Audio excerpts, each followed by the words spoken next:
Мен неге жогорку кеңешти тарап эле кетпейсиңерби дейм да. Себеп дегенде бардыгыңыздар көрүп атасыздар да, жогорку кеңеш болбой эле цирк болуп калды да. Эми катып ийсе кечип койгула, бирок арасында жакшы, мыкты депутаттар бар. Марле Маматалиевге окшогон дагы мыктылар бар эле. Тилекке каршы мандаттарын тапшырып кетип калды да. Мындай кесиптештер менен отургандан bir уялган, акылдуураак, намустуураак депутат болсо мандатын азыр эле тапшырып кетип калмак да.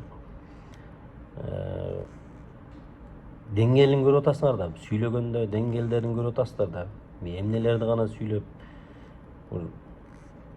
баягы болуп калды да, бул чындап эле адвокаттардын командасы болуп калды да, жогорку кеңеш болбой эле. Жогорку кеңеште депутаттарды эмнеге тандайт эл? Ошол өзүнүн оюн айтсын, элдин мындай эл менен бийликтин ортосунда көпөрө болупсун дейт. Анан болбой эле бийликке кошоматчылык кылып эле баары эле неме болуп кетти да. Кошоматчы болуп кетти да. Бир мындай депутат болгондон кийин жакшы жагын дагы айтыш керек, туура эмес жагын дагы айтыш керек, өзүнүн жеке оюн дагы айтыш керек, сураш керек. Ошол жогорку трибунада көптөгөн маселелер талкуу болуш керек.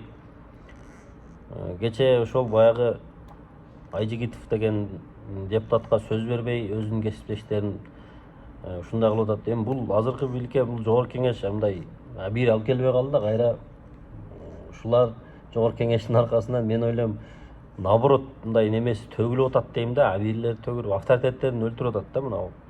Эми жогорку кеңеш дебейт да, эми көпчүлүк адам азыркы бийлик дейт да эми. Ана Айжигитовдун кече сөз бербей койгону, трибунага чыгып микрофондорун өчүрүп коюп ушундай эме болуп кетти да, цирктин командасы болуп кетти да, эми капа болбогула чындап. Ошон үчүн тарасын дейм да. Өзүңүздөр дагы мына угуп көрсөңүздөр азыр Айжигитовдун сүйлөгөнүн. Мен таң калам да. Эми мага сөз да бербейсиңер. Же кандай деп түшүнсө болот муну? Вообще бир мындай закон деген барбы вообще?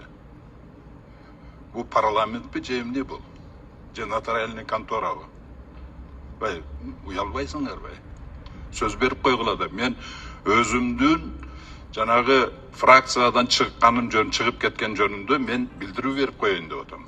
Эчтекени айтпайм анан тышкары. Границаны да айтпайм, башканы да айтпайм.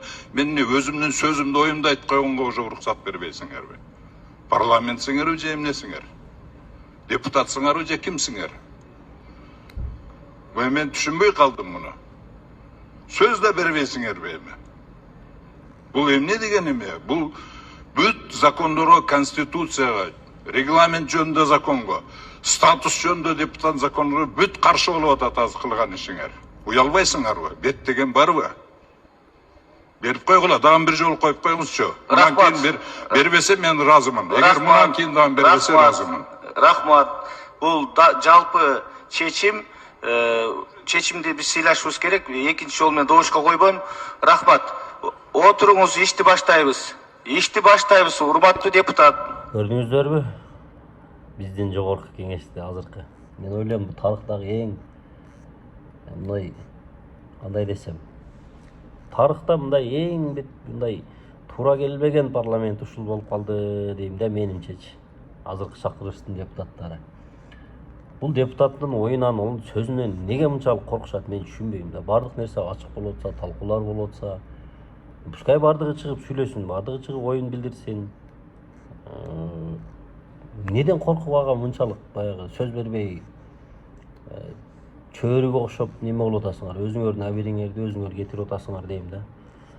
Эми айткан менен пайда деле жок окшойт деп калдым мен азыр. Уже ушундай болуп калды жашоо.